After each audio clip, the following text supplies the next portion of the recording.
Good morning, everybody, and welcome to Sunday in the House. I'm Dwight Moody, your host for today from my house to your house, my house here in Travelers Rest, South Carolina, to wherever you are. This is Sunday in the House number 5, and over these last 4 weeks, we have had people join our Sunday morning program from as many as 20 different states. And we think more than 100 people are watching at some point. Thank you for joining us today and for your comments during the week. I'll come back to that in just a minute. I do want to say that, of course, today is Sunday, the Lord's Day, as we Christians call it. It's also the second day of Black History Month. And as you know, the federal government has gone dark on all of their Black history, as well as all the ethnic history emphasis during the year. So I want to take a minute to speak about my own Black history, and I want to do so with gratitude and appreciation and thanksgiving to God.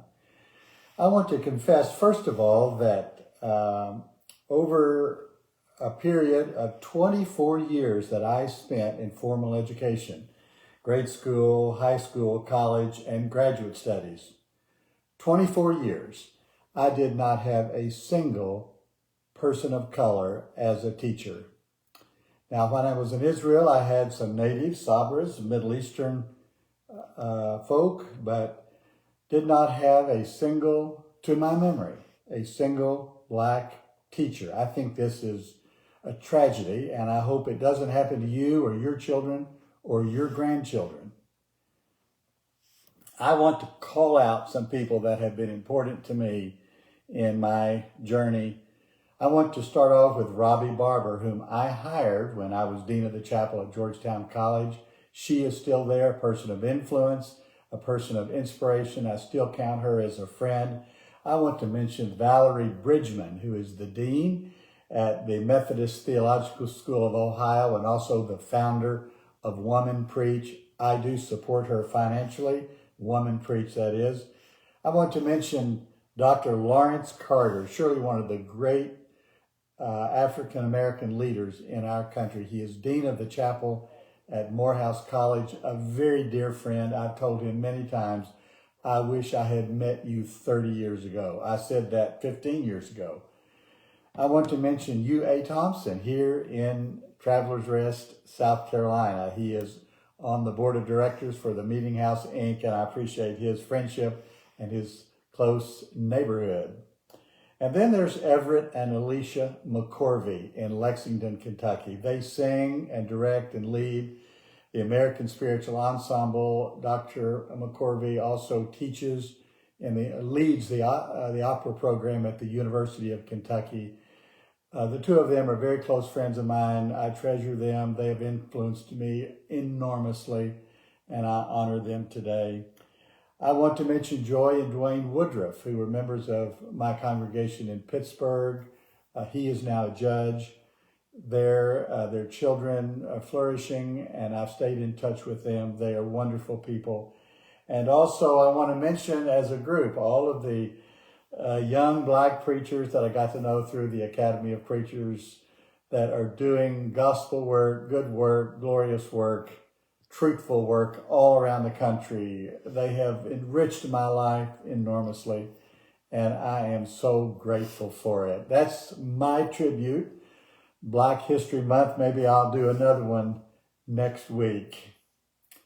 You know, I hear from a lot of you during the week, and I'm very grateful for this. And I hope you will post on the Facebook page. I hope you will call me or send a text or an email or a card and let me know how you're doing, what you think, what questions you have. I want to draw attention to 3 people who contacted me recently. The first one was one of our regular listeners in this new program who contacted me yesterday and said that they are leaving today for Portugal looking for a place to move. That is how desperate and dramatic they feel their own personal and perhaps the wider situation in the United States is. They're paying attention. I hope you pay attention. Safe travels to them as they fly to Portugal, where my wife and I were just a few months ago. Beautiful, beautiful country from south to north. And second, I had a conversation with a friend, a person who's been a friend for maybe less than 10 years. She lives in Lexington, Kentucky. I called her to check on her. She's a trans person. She was dramatically desperate when we talked, and feeling the full burden of the anti-trans campaign that the new White House is waging. It is despicable. It is ungodly. It is something that we must stand against, but most of all, we must reach out and befriend our friends who are trans. I have done that. I hope you will do that. God bless you for that. And then I had more than one person, some write, some call, who told me some version of this phrase: Dwight, you better be careful. They think perhaps that things I've said about the political environment may endanger me, may irritate people, both at an official level or just at a neighborhood level. What the new president has unleashed is a level of coarse talk and threatening action and violence at a grassroots level that we are not accustomed to. And we're going to see more and more of this. And my friends, and even some that I do not know, have written me and urged me to be careful. And I try to do that. I don't want to say anything that is untrue or mean, but I do want to report the truth and see the world as I see it. Now, just a word about last week. I brought your attention to this book, The Quest for the Thin Places. I have reviewed this book on my website, and you can read my review of it at themeetinghouse.net. And this is written by a man who has left the church. He was for 25 years a Nazarene pastor. He tells his story, but I wanted to give a little explanation for the meaning of the thin places. He doesn't do that too much in the books, surprisingly. But thin places is a phrase that's associated with Celtic spirituality and Ireland and the community of Iona, if you are familiar with these. There's a whole stream of spirituality that comes out of Ireland following its adoption or conversion to Christianity.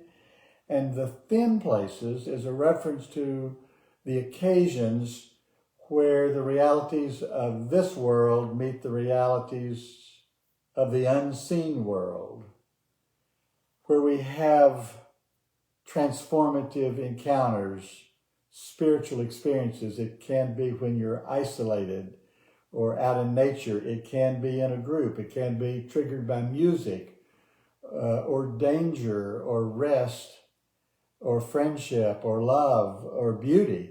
Many of these things can trigger an event that will turn an otherwise ordinary place into what's called a thin place for you or for me, by which we mean this is the place and this is the occasion when I am most open and susceptible to a reality from the unseen world, a thin place. Now I want to say just a word about next week, which will be week number 6. You know, I have been broadcasting like today from my apartment here in Traveler's Rest. And it's taken me a little while to get comfortable and to find a corner of my apartment that I'm comfortable in and that looks good and that works. And I use my own equipment, a iPad, a phone, doing a Facebook Live. But next week, I'm going to be assisted by a professional videographer. This is the man Benjamin who helped me when I was broadcasting out of a professional studio here in the Greenville County, South Carolina. He's coming over to our apartment complex, so we're going to meet in one of the general rooms here. And he's going to set up his cameras, and it's going to be a good thing, I believe. We're going to test it out. It's going to cost me a little money. And if you want to make a contribution toward that end, you can go to the support page at themeetinghouse.net, and there's an address where you can mail some money. I do not make any money on this broadcast, but I do raise money to pay for the expenses associated with it. And I appreciate your generosity. Our goal for the month of February is $1,000, which is not much. Now, with all the preliminaries out of the way, I want to tell you a story. This happened to me last week, and it bears directly on the point I want to make. I received an email from a minister that I casually know in West Kentucky. And he said, we had a ecumenical ministers meeting last night, he said. I think it was maybe 2 Mondays ago. And he said the speaker was the director of the Catholic Charities in Owensboro, Kentucky, actually for the whole Diocese of West Kentucky, which is a big, big region with headquarters right there in Owensboro, Kentucky, where I used to be a pastor. And the woman stood up, and in her preliminary remarks about an ecumenical meeting, she quoted a sermon that she had heard me preach 25 years ago, June of 2000. She was a high school student, and I was on the faculty at Georgetown College, and I had been called back down to Owensboro by the Catholic Diocese to speak at a big event involving several thousand people in the sports center, and as part of the Jubilee 2000. Some of you remember that. Some of you know about the Jubilee year. As a matter of fact, we are in another Jubilee year, 2025, so announced by Pope Francis. But of course, the year 2000 was a Jubilee year, it was a millennial year, it was a big year. We all remember all the hullabaloo that went into the transition from 2000 to 2001. But I was the speaker, and I talked about how to bridge the gap between Protestants and Catholics. There's been a lot of hostility over the years. There's been a lot of violence. There's been a lot of judgment. There's been a lot of anger between, well, many religious groups, but certainly Protestants and Catholics. And I preached a sermon about how we could be one. I used that prayer of Jesus. He prayed that we might be one.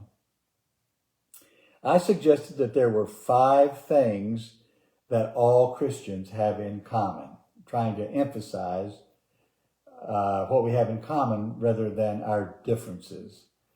And those 5 things are: we have one Bible, we have one confession of faith, Jesus is Lord. We have one meal, that is the Lord's Supper or the Eucharist or communion, although we interpret it in different ways. We have one book, we have one prayer, the Lord's Prayer. I think the most influential collection of words, 62 words in our the traditional English language, the most powerful collection of words in the history of the English language, the most known and memorized in the history of the English language. And then finally, we have one symbol, and that is the cross. And many, many people wear the cross, paint the cross, display the cross. I have a cross here in just behind me that was given to me by a church in Texas when I led a Bible study many years ago over in New Mexico. And I've treasured this ever since. They gave it to me as a gift for leading a weekend Bible conference. So I've had an interest in, over the years, of de-emphasizing the differences among Christians and emphasizing the things that we have in common. I remember when I was a graduate student at Notre Dame in their graduate school of theology, I had a professor of pastoral theology who emphasized this a great deal. That the road to reconciliation is to emphasize what you have in common rather than the differences that you have. He emphasized that over and over again. There were 10 students in the class, all of us graduate students, 2 Protestants, and 8 Roman Catholics. That was a wonderful experience for me. I'll perhaps tell more about it later. But here we are in America now with a great divide among Christians. And this is what I want to spend a few minutes talking about. A great divide among Christians. I had an exchange yesterday with a person in North Carolina that illustrates this divide. She represents what we now call MAGA Christianity. This movement, this religious movement, mostly white Christians, but composed, as I wrote this week in one of my articles, of white evangelicals, white Pentecostals, and white Catholics, who together comprise a significant portion of the Christian community in the United States, but they have become what we call MAGA Christians. They see our new president as divinely rescued and divinely ordained to be kind of a messianic figure to set in motion policy changes, personnel changes that will make us a Christian nation, that will tear down the wall of separation between the church and state and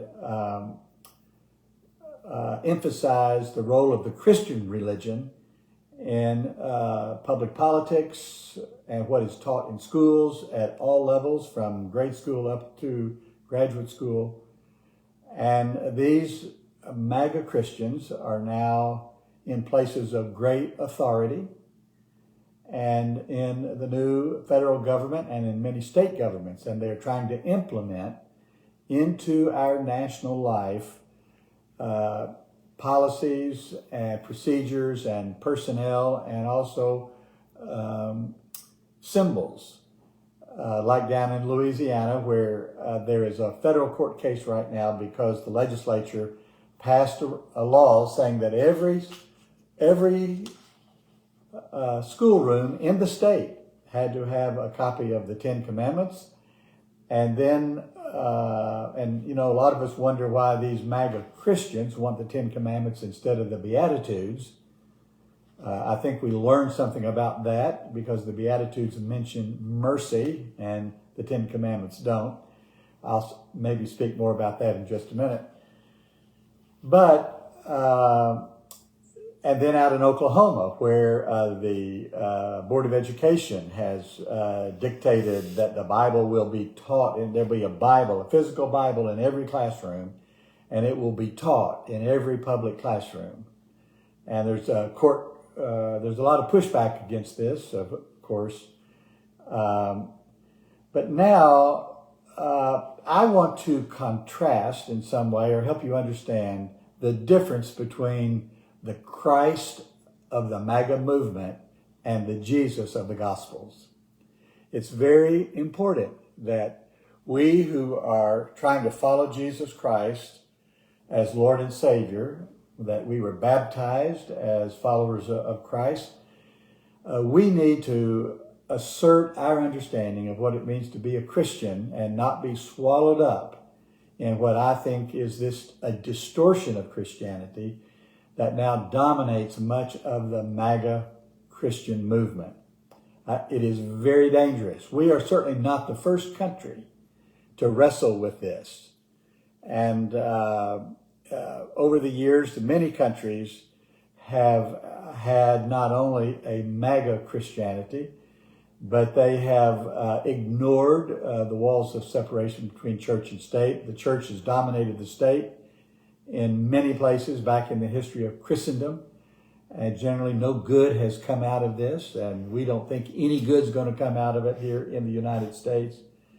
But I want to show you something as I try to understand. I want to show you this book, The Case for Christian Nationalism. The Case for Christian Nationalism. I've read the book. You can read my review on my website, themeetinghouse.net. You can also sign up for my weekly newsletter, and I publish all my reviews in the newsletter, or at least a link to it.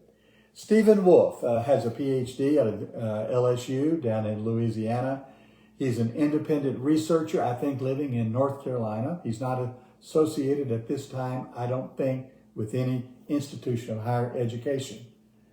But he's written this thick book, 475 pages of describing and defending Christian nationalism, how we ought to tear down the wall of separation between church and state, how this ought to be a Christian nation, how we ought to insist that Christian symbols, Christian rituals, Christian vocabulary dominate even our public and government life. So, but there is an odd thing about this. This man is certainly some kind of Christian. But as I read the book, I became struck by how it ignores Jesus. 475 pages of what it means to be a Christian nation, but hardly any reference to Jesus. As a matter of fact, I'm going to show you this page. I actually made a chart of the references in the book to being Christian, 1,120 of them, being a Christian. And then there are 208 uses of the word Christ, by which he almost always means the risen Christ, the Christ that reigns in glory, or the Christ that has the kingdom, or the Christ that is coming, or that sort of thing. That is, it is the royal, powerful, reigning kingdom Christ that he references. In this book, 7 times he uses the word Jesus. 7 times he uses the word Jesus. 6 of these are quotes from Jesus.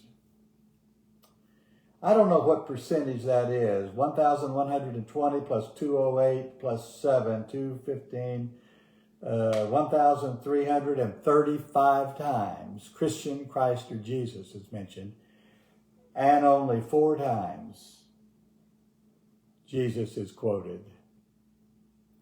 I want to put this out as Exhibit A that illustrates this tendency. MAGA Christians rarely, if ever, turn to Jesus to define, describe, or defend their understanding of what a Christian nation is. They go to Leviticus, they go to Romans, they go to Malachi in one of the Hebrew prophets, they go to Genesis. But it is rare for a MAGA Christian to defend their understanding of what it means to be a Christian or to be a Christian nation by invoking the life, the teaching, the words, and deeds of Jesus. This is a serious fault. And I want to say to you that if you want to be a Christian, follow Jesus. If you want to be a Christian, pray the prayer of Jesus. If you want to be a Christian, put the Beatitudes on the wall of your house.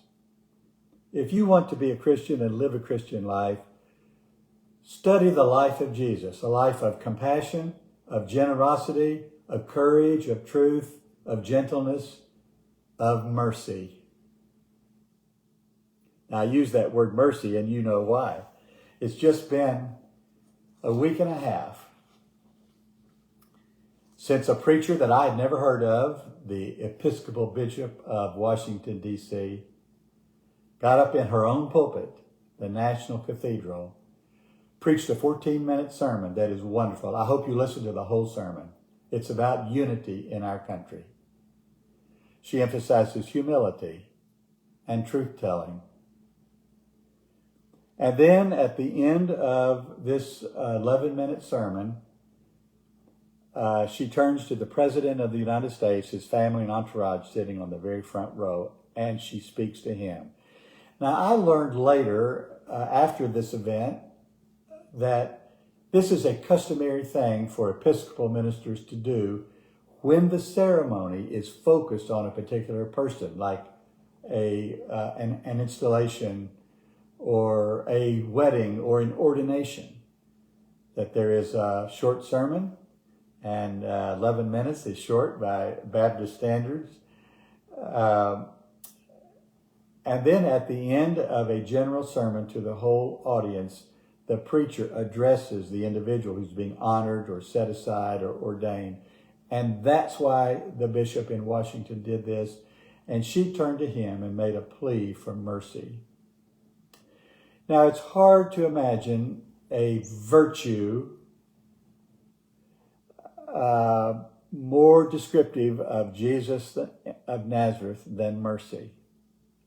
I think it's fair to say that everybody he met, everybody he dealt with, he dealt so with the spirit of mercy, except that one time when he went into the temple just before he was arrested and saw all the people who were making money off of religion, and he flipped the tables in a spirit of judgment and maybe a little spirit of anger.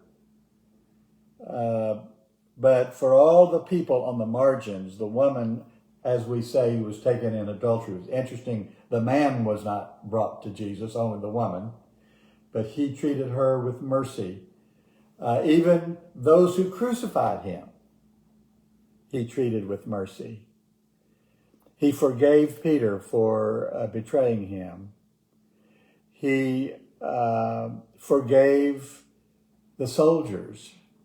Forgive them. They don't know what they're doing, he prayed, one of his very last prayers.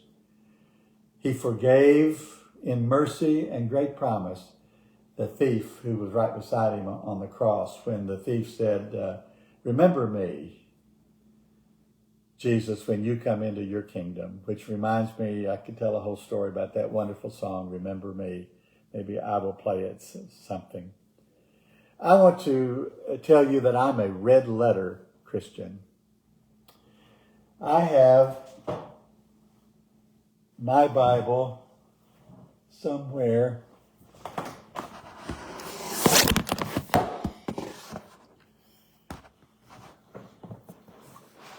I'm sorry. I thought I had my Bible close at hand, but I don't see it. I have my red letter Bible that I bought, first Bible I ever bought in Murray, Kentucky. And I want to thank my wife, Jan, who's helping me right here straighten out my stuff that I knocked over. But I bought a Bible. It's a Holman Bible. I'm not sure where it is. It may be back on my bedside table. It's a red letter Bible. The words of Jesus in red. I hope you have a red letter Bible. I hope you're a red letter Christian. Matthew, Mark, Luke, and John, all printed in black, but the words of Jesus, beginning or including the Beatitudes. Blessed are the merciful, for they shall obtain mercy. I want to say Jesus was a merciful person. And when that preacher, 65-year-old woman, stood up in her pulpit and with diligence and kindness and strength and almost a soft voice, articulated the virtues that we associated with being a follower of Jesus, she ended up talking about mercy. And the way the Christian community in America, the way that sermon divided the Christian community, those who embraced it, like myself, and those who cursed it, like the new president, those who saw it as a blessing, like Jesus followers, and those who saw it as a disruption or a distraction or a dangerous thing, like MAGA Christians. That sermon and that appeal to mercy revealed a fault line in American Christianity that helps us understand what's going on. On one side, there's a spirit of judgment, and one side, there's a spirit of mercy. On one side, there's a spirit of power, and the other side, there's a spirit of service. I want to challenge you to be a red-letter Christian. This is what I try to be as best I can. I study the whole Bible. I've been not only a pastor, but a scholar. I have written and taught as a scholar in 4 different institutions of higher education. I understand a great deal about the Bible from cover to cover. It says that it's in the inspired Word of God. This I believe. It can help us understand things. But at the center, at the beginning, on the top, surrounding everything, the words of Jesus, who said to me, "Come follow me." When I was a teenage boy, I did that. Touched my life, changed my life, directed my life, inspired me to buy my first Bible, which I still own somewhere. I'm not sure where. Thank you for joining today. Thank you for coming to Sunday in the house, my house, from my house to your house. I want you to be encouraged, not be despairing, even as I and many other people give us warnings about what can happen and what can come. I hope this gives you some understanding and some inspiration. I want to remind you that there are many people around us who have been terrorized by the new politics. This especially the LGBT community, especially the immigrant community, and I want to say especially federal employees. I have a nephew who's an air traffic controller in Lexington, Kentucky.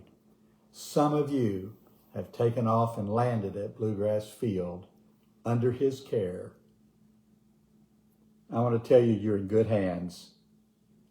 But we should pray for and reach out to federal employees who are being terrorized by what's happening in the country. Call them. Express your support. If there is a protest, public street march anywhere near you, why don't you join it? I understand that in all state capitals, this coming Wednesday, there are to be protests. I encourage you to check on that and be there if you can. Thank you for being here in the house with me today. I'm Dwight Moody. You know that this broadcast will stay live on Facebook for about a month. It will also be on my YouTube channel and also on my website at themeetinghouse.net. You can go there to send me a message or to subscribe to my weekly newsletter. I want to thank you for your support, your encouragement. I want you to be encouraged. Let me hear from you. Tell me something good. I hope you have a great day today. Thank you.